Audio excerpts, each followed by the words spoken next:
Can the New York Rangers get home ice in the first round of the playoffs? Let's talk about it.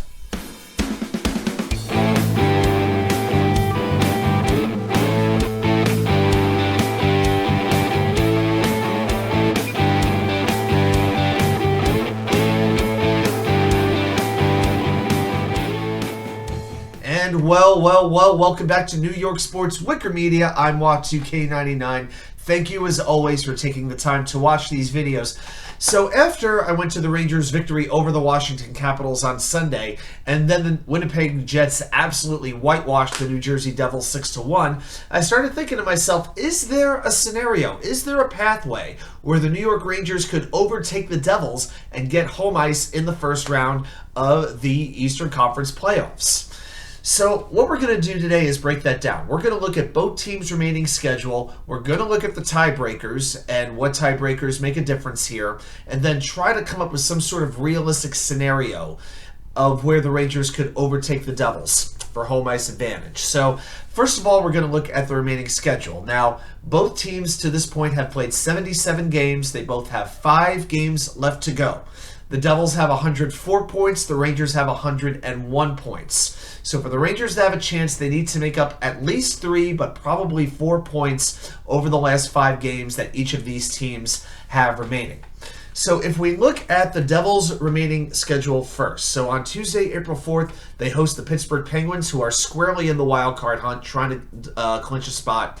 Then Thursday, April 6th, they host the hapless Columbus Blue Jackets. The Blue Jackets are pretty much the worst team in hockey right now. Saturday, April 8th, the Devils go to Boston. The Bruins are far and away the best team in hockey, but they have clinched everything. But from what we've seen, Boston's not really resting players. They are still playing hard. They're still trying to get as many wins as they can. You know, they just secured 60 wins, which very, very few other teams have ever accomplished.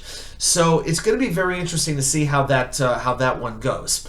Then they get 2 days off. Then they host the Buffalo Sabres on Tuesday, April 11th, before wrapping up the regular season on Thursday, April 13th, against the Washington Capitals on the road.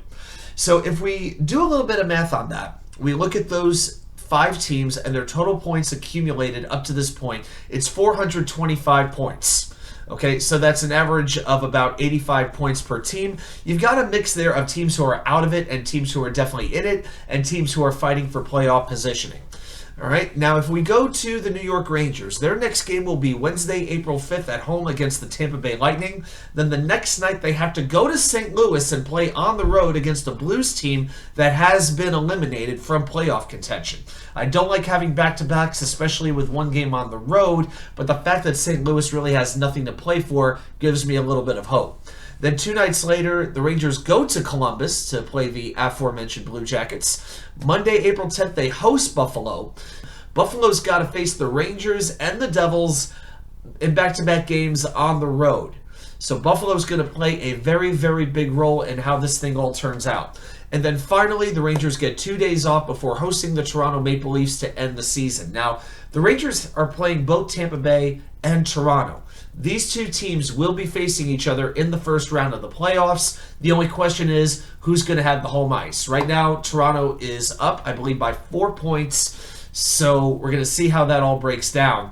But I think that it's a very interesting schedule. The Rangers' 5 opponents have a combined total of 410 points. So a little bit less than what New Jersey's facing. But both of these teams are facing teams that are both in the playoffs and eliminated from the playoffs. So if we look at the tiebreakers now, so your first tiebreaker, if you finish tied on points, is regulation wins. So games that you win in 60 minutes of regulation, it excludes overtime, it excludes shootouts. So up until today, the Devils have 36 regulation wins, the Rangers have 35.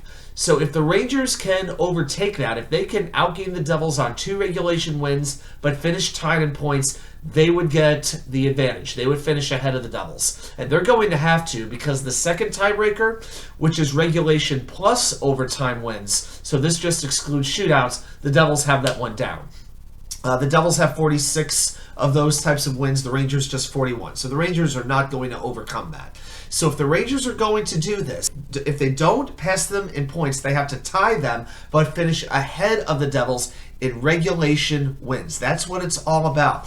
So I've started to think about this, and to me, the Rangers, after Saturday, have to be at the very least tied if they're going to have a chance. Especially that Saturday day where the Devils are going to Boston, the Rangers are going to Columbus. Devils are playing the best team in the league, the Rangers are playing the worst.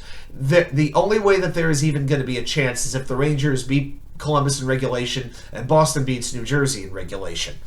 But I really think, looking at this, if the Devils in those first 3 games against Pittsburgh, Columbus, at Boston were to go 1-2, and I feel like I'm being pretty conservative with that, at that point they have 106 points and 37 regulation wins, assuming they beat Columbus in regulation. Now the Rangers, on the other hand, if they were to go 2-0-1, okay, so 2 wins, no regulation losses, but 1 overtime or shootout loss, that would give them 5 points, the same as the Devils, and it would tie them in regulation wins at 37 with New Jersey. And then at that point, both teams are hosting Buffalo, the Devils go to Washington, and the Rangers host Toronto, and pretty much anything can happen at that point. So for me, for this to be a realistic possibility, the Rangers have to be tied in both categories, both points and regulation wins, by the time that Saturday's games conclude. Do I think it's a realistic possibility?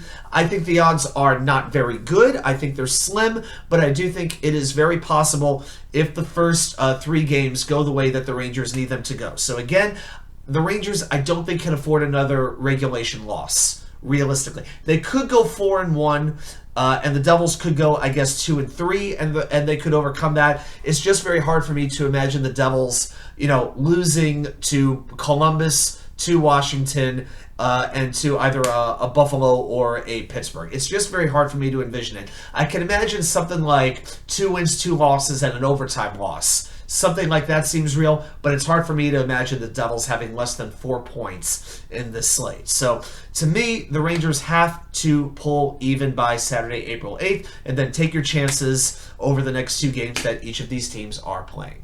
So those are my thoughts. I want to see yours. Do you think the Rangers can pull off this path? Do you think they could pass New Jersey in the standings and have another first-round series where they have the home ice advantage?